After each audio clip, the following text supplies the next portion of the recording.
Est en ligne. Monsieur le ministre, bonsoir. Oui, bonsoir Ibrahim.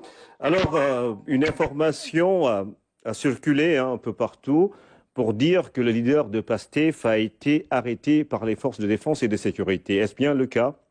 Je vous remercie Ibrahim. Je voudrais d'abord préciser que nous sommes dans un état de droit et qui dit état de droit dit des règles qui doivent être respectées aussi bien par l'État que par les citoyens. Vous avez entendu tous, il y a quelques jours, le leader du PASTEF, à partir de Ziguinchor, déclarer qu'il va faire une caravane au cours de laquelle des rassemblements seraient organisés. Nous avons vu que dans le cadre de la première étape, il y a eu mort d'homme. La responsabilité de l'État étant engagée dans tout ce qui est garantie de l'ordre public, nous ne pouvons pas laisser des personnes qui, pour quelque raison que ce soit, ou pour l'expression de quelque opinion que ce soit, faire des rassemblements sans pour autant que les règles minimales d'encadrement soient respectées. Et pour ce faire, il fallait d'abord faire une déclaration, premièrement.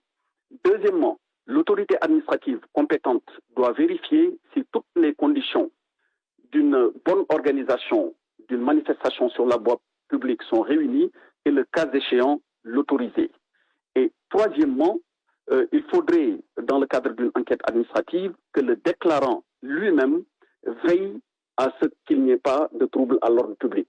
Toutes ces conditions que je viens de décrire ne sont pas réunies pour des processions de la nature dont a voulu, qu'ont voulu organiser donc le leader du PASTEF et ses partisans.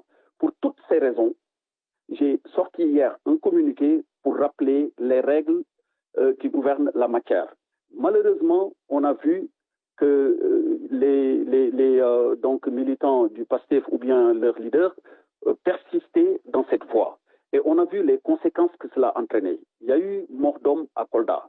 Est-ce que l'État va rester les bras croisés pour constater des morts ou bien des blessés, des pillages ou des dégradations de biens appartenant à l'État ou bien appartenant à des privés? Mais la réponse ne peut être que négative. Pour toutes ces raisons, que ce soit le leader du PASTEF ou un autre leader, si une violation est apportée à la loi, l'État a le devoir de mettre un terme. C'est dans ces conditions précisément que décision a été prise que s'il y a une intention de faire une procession, que nous y mettions un terme dans les formes appropriées. Et on a pu, de ce fait, encadrer le leader du PASTEF jusqu'à son domicile où il a été déposé. Voilà ce que je peux donner comme éclairage sur le sujet. Alors, il n'a pas été en prison comme certains l'ont déclaré. Au moment où nous parlons, il est à son domicile. Mais je dois aussi faire une précision supplémentaire. Lorsque, effectivement, le véhicule dans lequel il se trouvait, à bord duquel il se trouvait, a été contrôlé, il était en compagnie d'autres personnes. On a pu découvrir des armes à l'intérieur du véhicule. On a pu également découvrir des lance-pierres et puis des billes qui peuvent être utilisées dans le cadre de manifestations contre les forces de défense et de sécurité. Mais pour revenir précisément à votre question, non, il n'a pas été arrêté, mais il a été encadré et conduit à son domicile. Alors, Ousmane Sonko donc est bel et bien chez lui au moment où vous nous parlez, monsieur le ministre.